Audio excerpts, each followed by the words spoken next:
Même les étoiles les plus brillantes ne sont pas à l'abri des tournants les plus sombres de la vie.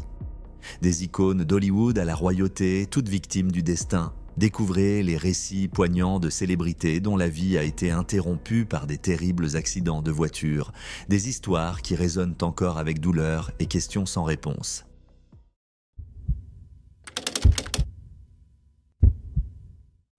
Le 30 septembre 1955, l'acteur James Dean conduisait sa Porsche 550 Spider bien aimée vers Salinas, en Californie, où il devait participer à une course automobile. À 24 ans, la carrière de James était en pleine ascension. Il était jeune, talentueux et séduisant, avec une aura de mystère et de rébellion qui captivait le public. Mais James Dean aimait aussi la course, une passion récente qui allait bientôt se heurter tragiquement à sa vie et à sa carrière.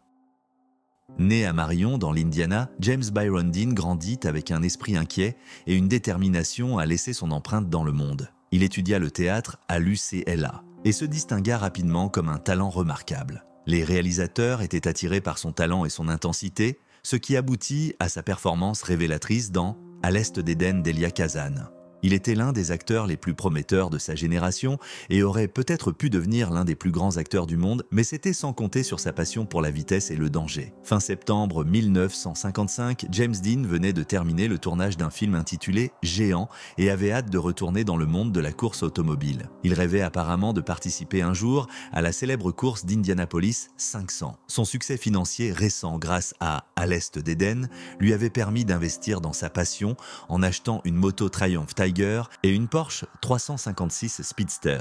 James échangea plus tard la Porsche 356 contre une voiture plus rapide et plus performante, une Porsche 550 Spider décapotable, qu'il surnomma affectueusement Little Bastard, un nom qui resterait dans l'histoire. Le 30 septembre 1955, James Dean se trouvait chez Competition Motors à Hollywood, accompagné de son mécanicien Porsche Rudy Wutterich. Ils avaient pour but de préparer la Little Bastard pour la course de Salinas.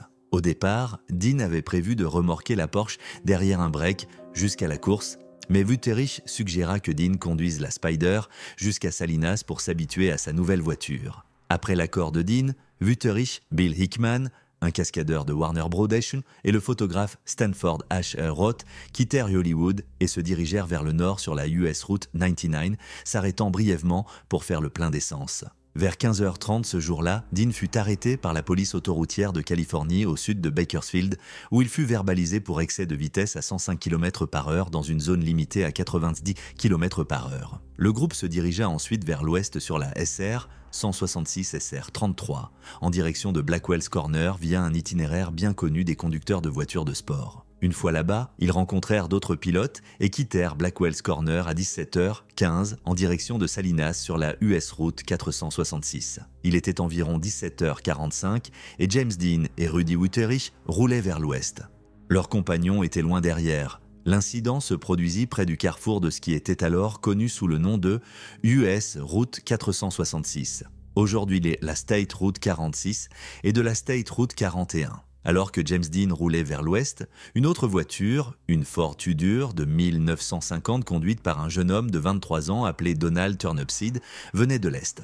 En tournant à gauche sur la SR 41, il coupa directement la route de la Porsche de James Dean, Little Bastard. Dean eut juste le temps de comprendre ce qui allait se passer. Il tenta alors une manœuvre de course pour éviter l'impact, mais il était trop tard. Les deux voitures entrèrent presque en collision frontale. Little Bastard fit plusieurs tonneaux dans les airs avant d'atterrir dans un fossé au bord de la route. Lorsque les autorités arrivèrent, James Dean fut extrait de l'épave. Il était inconscient et gravement blessé, son pied gauche était coincé entre les pédales d'embrayage et de frein. Il avait le cou brisé, les jambes écrasées et souffrait de multiples fractures et lacérations. Wutterich avait été éjecté de la voiture, mais il était encore conscient, bien que souffrant d'une mâchoire et d'une hanche fracturée, ainsi que d'autres blessures. Le conducteur de la Ford, Donald Turnipseed, ne subit que des blessures mineures. James Dean fut transporté à l'hôpital commémoratif de guerre de Paso Robles où, à 18h20, le 30 septembre 1955, il fut déclaré mort à son arrivée. Une enquête tenue le 11 octobre 1955 conclut que la mort de Dean était accidentelle et Turnipseed ne fut pas reconnu coupable de faute. Cependant, cet accident entra à Turnipseed pour le reste de sa vie, et il parla rarement de cet événement publiquement. La nouvelle de la mort de James Dean choqua le monde et Hollywood. Son film le plus célèbre, La Fureur de vivre, fut diffusé près d'un mois après la mort de Dean dans cet accident de voiture. Le film immortalisa l'acteur et contribua à forger l'image d'un héros tragique parti trop tôt.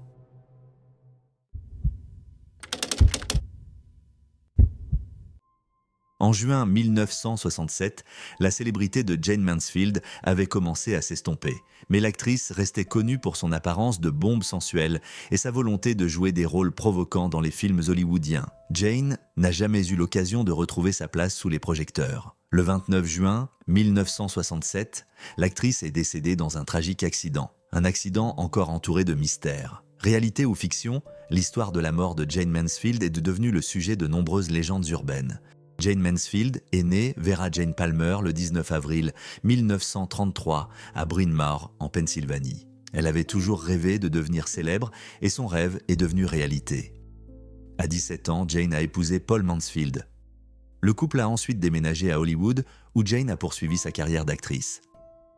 Mansfield était une femme intelligente. Elle comprit rapidement qu'elle pouvait créer une image audacieuse et capter l'attention du public. C'est ainsi qu'elle devint l'une des premières Playboy Bunnies. Elle se démarqua de ses pairs lorsqu'elle fut nommée Playmate du mois de Playboy en février 1955.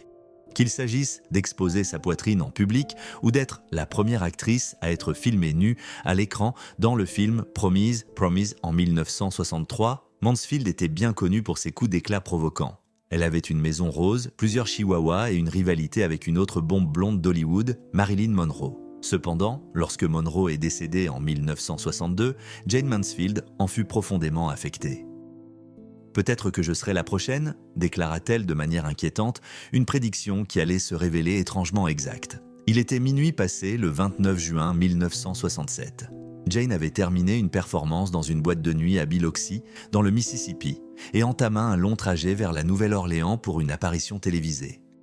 Comme l'idée de la beauté à Hollywood avait évolué, passant des blondes voluptueuses aux beautés plus petites et délicates, la carrière de Jayne se limitait désormais principalement à des performances dans des boîtes de nuit, l'obligeant à voyager fréquemment. Cette nuit-là, elle se rendait à la Nouvelle-Orléans avec son petit ami Sam Brody et leur chauffeur Ronnie Harrison.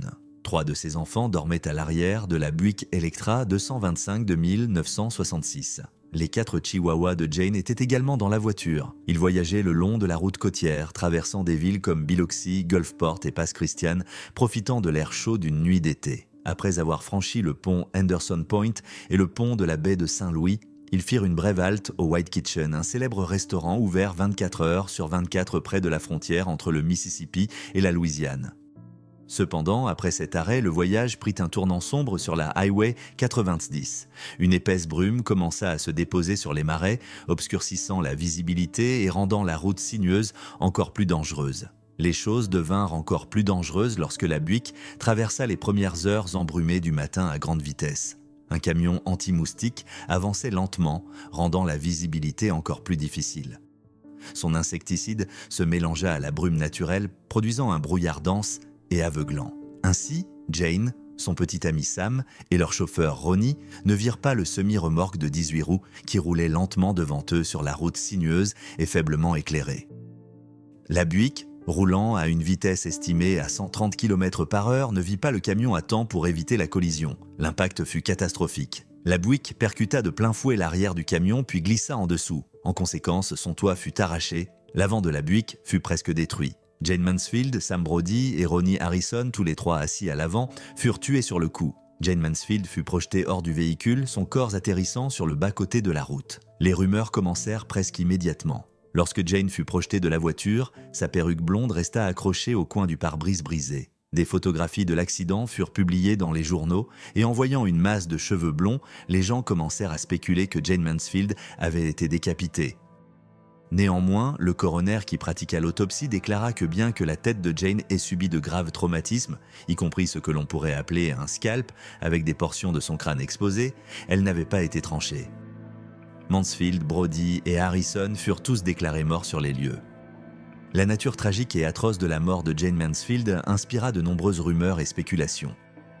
Le lien passé de Mansfield avec le fondateur de l'église de Satan, Anton LaVey, fut au centre d'une rumeur particulièrement persistante. Selon cette rumeur, Lavey aurait jeté un sort à Brody, le petit ami de Jane à l'époque, pour qu'il meure dans un accident de voiture.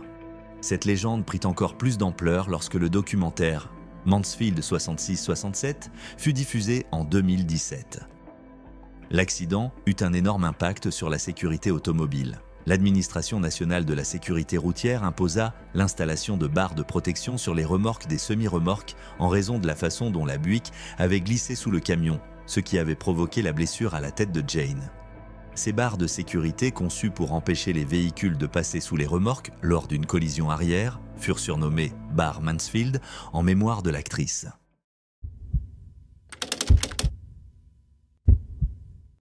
Le 30 novembre 2013 commença agréablement pour Paul Walker. L'acteur de 40 ans, surtout connu pour son rôle dans la franchise adorée Fast and Furious, passait la journée avec sa mère et sa fille de 15 ans, Meadow. Ils discutaient tous les trois de l'achat d'un sapin de Noël lorsque Paul reçut un message, lui rappelant soudain un événement auquel il devait assister. Il partit précipitamment, totalement inconscient du destin tragique qui l'attendait. Un destin qui allait bientôt choquer le monde entier. Paul Walker, né Paul William Walker le 12 septembre 1973 à Glendale, en Californie, semblait destiné à être sous les feux des projecteurs dès son plus jeune âge. Avec une mère qui travaillait comme mannequin et un père ancien boxeur amateur, Paul baigna dans le milieu du divertissement très tôt, préparant ainsi le terrain pour son avenir en tant que star bien-aimée d'Hollywood. La carrière de Paul débuta à l'âge de 2 ans avec une publicité pour Pampers et il enchaîna avec de petits rôles dans des séries télévisées comme Highway to Heaven et Charles in Charge pendant qu'il était encore à l'école. Sa carrière prit son envol à la fin des années 1990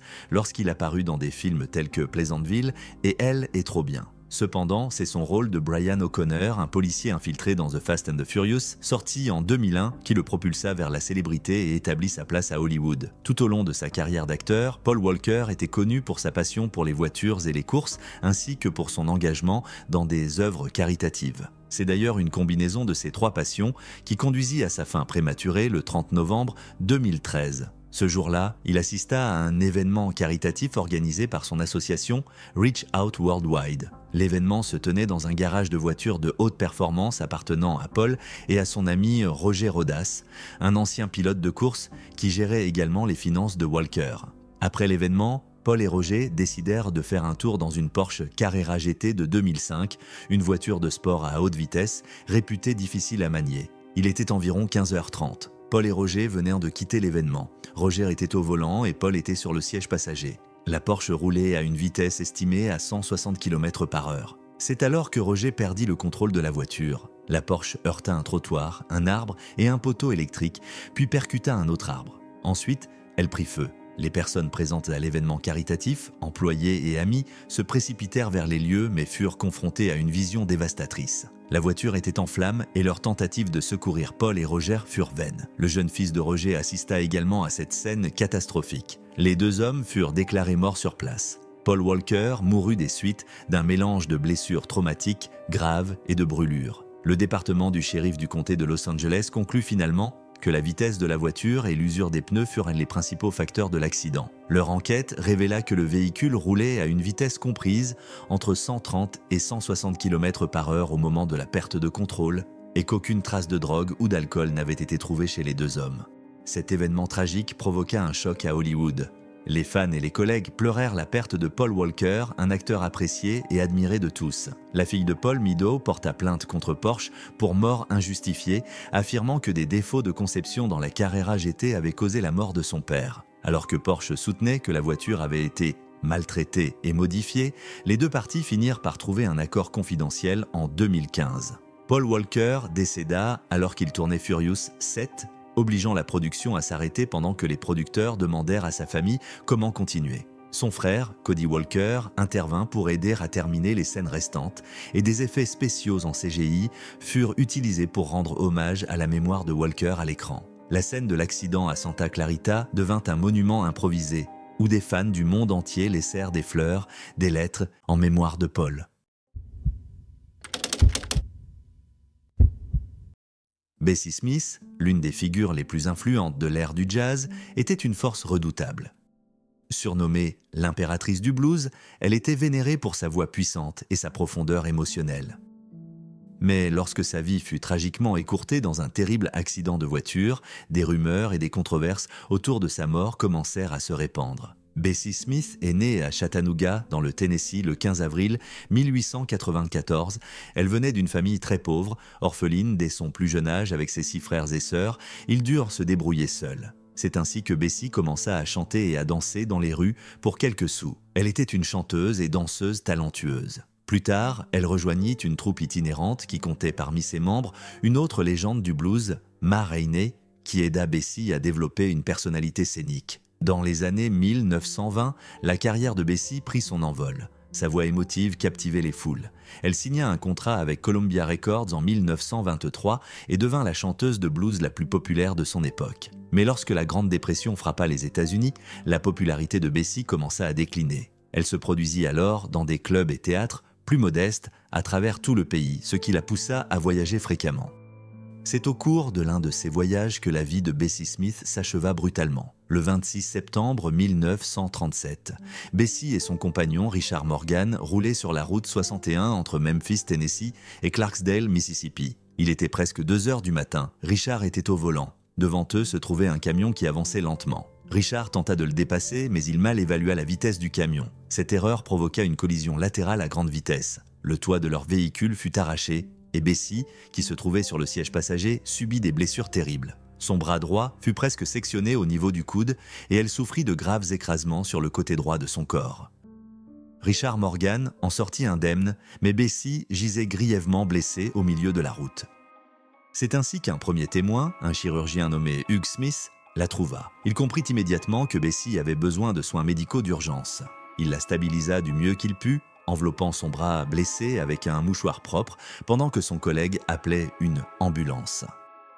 La tragédie faillit frapper à nouveau lorsqu'une autre voiture, se précipitant vers la scène de l'accident, entra en collision avec le véhicule du Dr Smith, manquant de peu Bessie Smith. Finalement, alors que l'état de Bessie se dégradait, 2 ambulances arrivèrent, l'une d'un hôpital noir et l'autre d'un hôpital blanc. En raison des lois de ségrégation dans le sud profond, Bessie fut transportée à l'hôpital afro-américain G.T. Thomas de Clarksdale. Son bras dut être amputé, mais Bessie Smith ne retrouva jamais conscience. Elle succomba à ses blessures ce matin-là. C'est alors que les rumeurs commencèrent à circuler. Certaines personnes affirmèrent que Bessie était morte après s'être vue refuser l'admission dans un hôpital réservé aux Blancs.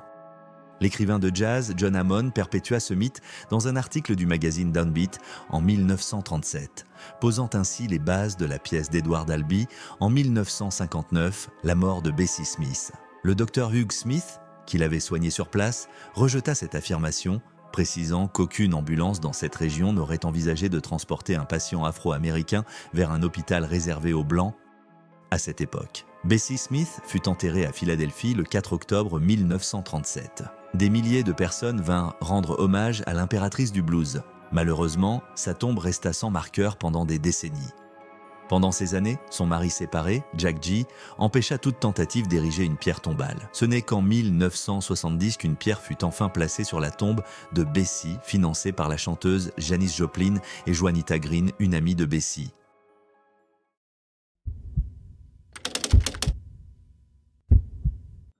Avant de devenir la princesse Grace de Monaco, elle était Grace Kelly, une actrice hollywoodienne extrêmement célèbre, vénérée pour sa beauté et son élégance.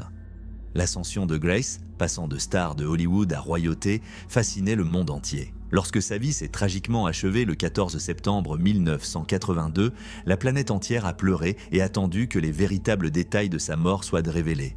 Grace Patricia Kelly est née le 12 novembre 1929. Elle a toujours été attirée par les arts et aspirait à devenir actrice. Après le lycée, elle a déménagé à New York pour poursuivre son rêve. 2 ans plus tard, elle obtint un rôle aux côtés des légendes hollywoodiennes Clark Gable et Ava Gardner dans un film. Peu après, elle attira l'attention d'Alfred Hitchcock, qui la fit jouer dans 3 de ses films les plus célèbres, consolidant ainsi sa réputation comme l'une des plus grandes étoiles de Hollywood. Kelly rencontra le prince Régnier III de Monaco lors du tournage de Le Cygne en 1955. À 25 ans, elle jouait le rôle d'une princesse à l'écran et devint bientôt une véritable princesse dans la vie. Leur union était digne d'un conte de fées, captivant l'imagination des admirateurs du monde entier. Kelly quitta Hollywood en avril 1956 pour épouser le prince régnier et devenir la princesse Grace de Monaco. À partir de ce moment, elle se consacra à ses devoirs royaux et à l'éducation de leurs 3 enfants. Le 13 septembre 1982, la princesse Grace et sa fille de 17 ans, la princesse Stéphanie, revenaient à Monaco depuis leur maison de campagne à Roccagel en France. Ce matin-là, Grace congédia son chauffeur et décida de conduire elle-même car la voiture était remplie de robes et de boîtes. Cependant, alors qu'elle parcourait les routes sinueuses de la Côte d'Azur à bord de leur Rover 3500, Grace perdit brièvement connaissance. En réalité, elle venait de subir ce que les médecins appelleraient plus tard un léger accident vasculaire cérébral, une attaque semblable à un AVC. Par conséquent, Grace perdit le contrôle du véhicule. Elle manqua un virage et quitta la route, plongeant d'environ 30 mètres en contrebas sur un flanc de montagne.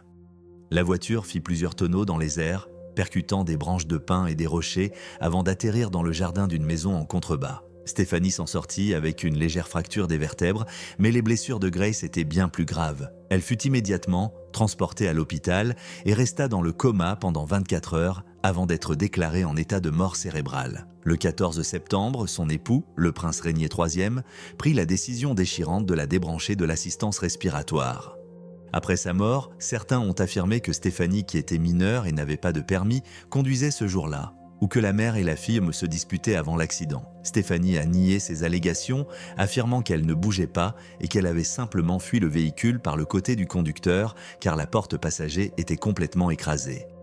Le 18 septembre 1982, près de 100 millions de personnes ont suivi les funérailles de Grace Kelly. Des chefs d'État, des célébrités et des membres de la royauté ont assisté à la cérémonie qui s'est tenue dans la même église où elle avait célébré son mariage féerique en 1956.